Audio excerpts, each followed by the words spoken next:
Assalamualaikum warahmatullahi wabarakatuh. Waalaikumsalam warahmatullahi wabarakatuh. Selamat siang anak-anak semuanya. Siang Pak. Siang Pak. Oke, terima kasih hari ini sudah hadir untuk mengikuti pembelajaran bimbingan konseling, yaitu dengan tema hari ini adalah semangat belajar di era pandemi. Di anak-anak semuanya, pada hari ini sebelum acara dimulai, sebelum kegiatan pembelajaran dimulai, ada baiknya dipimpin doa ketua kelas atau salah satunya dipersilakan untuk memimpin doa dulu. Ya, makasih Pak. Baik teman-teman, sebelum kita melanjutkan pembelajaran, sebaiknya kita berdoa menurut agama dan kepercayaan masing-masing. Berdoa, dipersilakan. Selesai? Ya, terima kasih ketua kelas sudah menyampaikan kegiatan. Bagaimana kabarnya semuanya? Sehat-sehat semuanya? Sehat Pak. Alhamdulillah sehat Pak. Oke. Sebelum pembelajaran dimulai, untuk membuat semangat, ini ada sedikit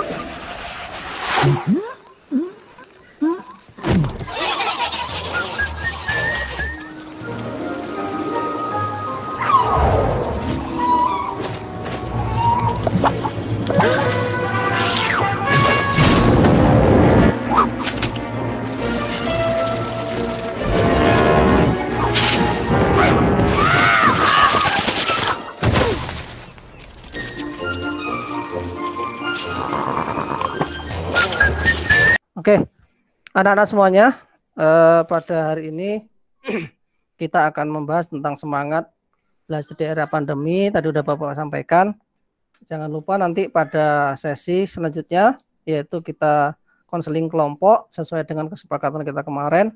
Untuk hari ini Bapak hanya mengingatkan tentang pelajaran yang sudah diajarkan kemarin saja, yaitu hari ini adalah semangat belajar di era pandemi. Kita tahu pandemi sudah begitu banyak merenggut saudara-saudara kita, tapi kita semangat belajarnya jangan sampai turun, jangan sampai patah semangat. Jadi belajarlah dimanapun dan apapun itu. Artinya apapun yang dapat kita pelajari itu silahkan dipelajari. Karena jika kamu mau belajar, kamu bisa bertahan hidup di mana saja. Ada hal-hal yang harus Bapak sampaikan apabila nanti melaksanakan konseling kelompok. Yang pertama, aktif dan saling memperkuat. Ini intinya di situ. Kemudian yang kedua, berkomunikasi yang baik dan sopan. Jadi komunikasi baik dan sopan. Yang ketiga, menghargai permasalahan sesama teman. Yang keempat, semua peserta mampu mengekspresikan permasalahan yang dialami. Yang kelima, menentukan. Nah itu. Ya anak-anak, Bapak kira itu yang perlu Bapak sampaikan untuk mengingat pembelajaran yang silahkan menyampaikan permasalahan yang ada dari diri kalian masing-masing. Nanti semua masalah itu pasti ada solusi jika dipecahkan bersama. Jadi untuk lebih akrabnya sebelum konseling kelompok ada baiknya saling berkenalan. Silakan ketua kelas mengatur teman-temannya. Ya, baik Pak. Terima kasih. Sebelumnya izinkan saya memperkenalkan kembali. Perkenalkan, nama saya Diva Indra Saputra sebagai ketua kelas dan saya akan memperkenalkan teman-teman yang ada di kelas ini. Yang pertama ada Azril sebagai wakil ketua kelas dan ada Subeno sebagai sekretarisnya, ada Maika, ada Nova, ada Amalia dan ada Epi. Ya, mungkin itu Pak. Terima kasih ketua kelas atas semangatnya. Baik Sama-sama, anak-anak, Pak. semoga dalam konseling kelompok nanti ada hal-hal yang bermanfaat dan mengubah semangat belajar yang lebih baik di era pandemi ini. Silahkan. Bapak, saya Ya. minta izin untuk menyampaikan permasalahan saya. Saya itu jika belajar selalu ingin menyendiri gitu di tempat yang sepi. Tapi selain itu saya juga ingin bersosialisasi dan bergaul dengan teman-teman gitu. Tapi saya takut dengan bergaul sama teman-teman itu dapat mengganggu konsentrasi belajar saya gitu. Kira-kira sarannya bagaimana ya? Baik, sebelumnya izinkan saya memberitahu tentang penjelasan Pak Agung tadi. Ada banyak gaya belajar yang harusnya kita coba kalau ingin menemukan yang terbaik. Betul sih, saran si Azril sebaiknya seperti itu. Namun bagaimana jika semua dicoba justru gagal dan menambah belajar semangat turun? Nambah semangat belajar turun.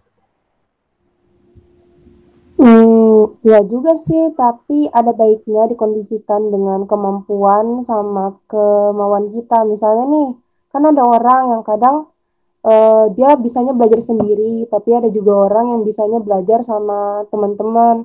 Nah, coba pakai ini aja kayak belajar gabungan. Kadang kan kita sendiri gitu, kadang juga ya belajar sama teman-teman gitu.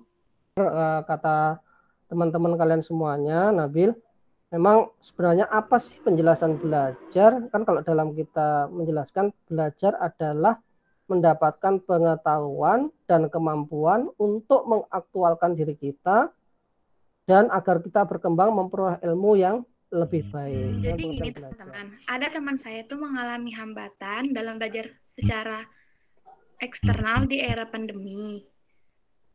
Yaitu teman saya itu mengalami ekonomi yang kurang beruntung, di mana orang tuanya itu tidak bekerja apa-apa dan HP yang digunakan itu untuk bersama dengan keluarganya. Dan dia rumahnya juga masih numpang bersama keluarganya. Kira-kira apa ya solusinya buat dia? Kalau menurut saya sih kayak gitu lebih baik kita duduk kelas orang yang membantu, biasanya kayak gitu daripada dipendam nanti bisa merugikan diri sendiri. Kalau menurut saya ya, lebih baik kita temui aja orang tuanya, kita minta pendapat. Terus tuh kalau misalnya mereka itu nggak mampu, teman kita itu kita carikan orang tua asuh aja gimana? Kalau saya sih Pak, gimana gini kalau saran, kalau kita datang aja ke ketua RT-nya dan mungkin warga setempat lah minimal. Kita minta bantuannya pada mereka agar bisa membantu kawan kita ini yang sekolah online-nya itu terganggu gitu. Atau kalau perlu kita soroti lah sama dinas sosial, terus minta bantuannya kepada mereka. Saya sendiri sih lebih setuju dengan yang pertama, yaitu dengan cara kita datang ke sekolah atau teman kita dan menyampaikan permasalahannya. Dengan begitu mungkin itu sudah membantu mereka. Ya, benar juga sih saran dari teman-temannya. Tadi udah Bapak sampaikan juga bahwasanya belajar di era sekarang itu ada 3 tuh ya.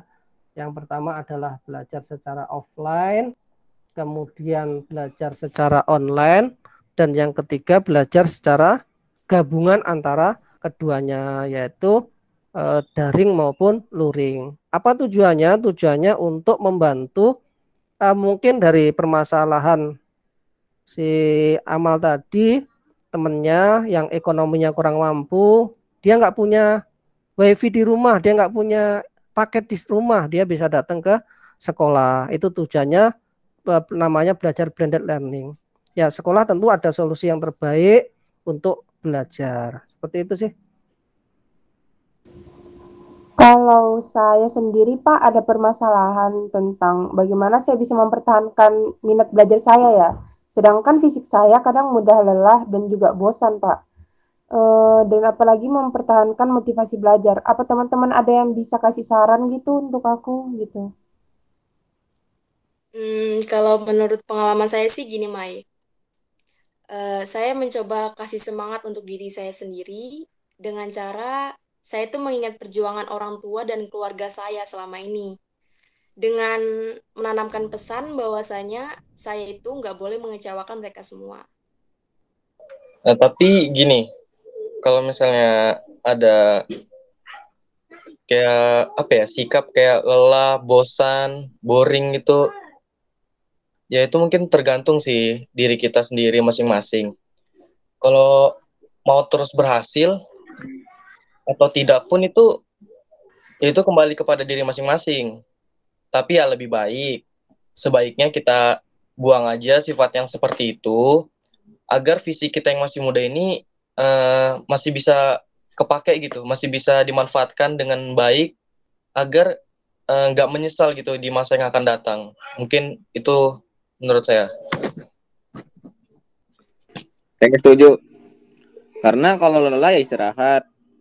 Kalau seandainya kita masa bosan, ya kita cari hal baru supaya ada motivasi lagi untuk belajar. Jadi kita kembalikan diri kita ke masing-masing.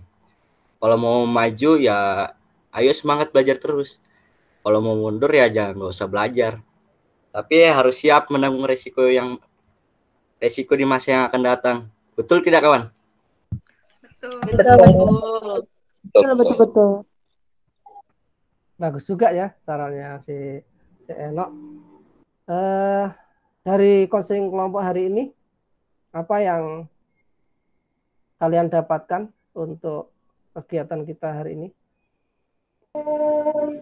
Kalau saya sendiri sih, yang saya dapatkan dari konseling hari ini adalah gaya belajar kita harus statis atau tidak berubah. Tapi dengan gaya belajar yang tidak berubah itu, sebaiknya kita mendapatkan gaya belajar yang lainnya supaya lebih efisien dan lebih bagus lagi gaya belajarnya. Benar tuh. Dengan menggabungkan gaya belajar untuk menemukan cara belajar kita itu pasti dapat effort yang lebih baik sih. Ya, jika teman kita mengalami kendala belajar online, kita bisa kok mengarahkan yang ke offline. Jika tidak bisa salah satunya, kita bisa kok juga gabungkan keduanya. Oke. Benar-benar. Terus bagi teman atau keluarga yang mengalami faktor eksternal belajar nih, misalkan tentang ekonomi orang tuanya, bisa kita komunikasikan dengan sekolah supaya mendapatkan solusi yang terbaik. Terus jika kita lelah dan bosan dalam belajar, kayak kata Azril tadi, kita bisa kok rehat sebentar dan ditambah juga ubah suasana hati kita untuk memacu kembali semangat yang membara agar mendapatkan hasil terbaik sesuai harapan kita dan orang-orang yang kita sayangi. Pokoknya apapun yang terjadi pada diri kita harus bisa berbagi cerita pada siapapun dengan harapan bisa membantu meringankan masalah kita. Jangan sampai kita memendam sendiri karena akan berdampak negatif untuk diri kita. Jadi, faktor yang mempengaruhi gaya belajar dalam diri kita itu adalah harus dari diri kita sendiri. Kita harus sesuaikan dengan kepribadian kita dan jangan pernah mengikuti orang. Berarti dari kesepakatan kita, semangat belajarnya di era pandemi ini harus selalu ditingkatkan. Jangan berkecil hati soal ekonomi. Karena orang lain tentu ada yang lebih tidak beruntung seperti kalian semuanya. Oke, semoga cita-cita dan harapan kalian semuanya tercapai. Amin. Amin. Oke, anak-anak semuanya, Bapak kira konseling kelompok pada siang hari ini Bapak cukupkan demikian. Ada kurang lebihnya Bapak mohon yang sebesar-besarnya. Kemudian untuk pembelajaran selanjutnya nanti jangan lupa isi LKPD, isi Bapak. Oke, Bapak kira cukup demikian. Terima kasih Ketua kelas. Sebelum Bapak akhiri bisa pimpin doa dulu. Ya baik Pak, terima kasih juga atas pembawaan materinya dan kepercayaan masing-masing. Berdoa dipersilakan. Selesai? Baik Pak. Terima kasih anak-anak. Bapak akhiri dengan Assalamualaikum warahmatullahi wabarakatuh. Waalaikumsalam warahmatullahi wabarakatuh. Dan jangan lupa tetap salam pramuka. Salam.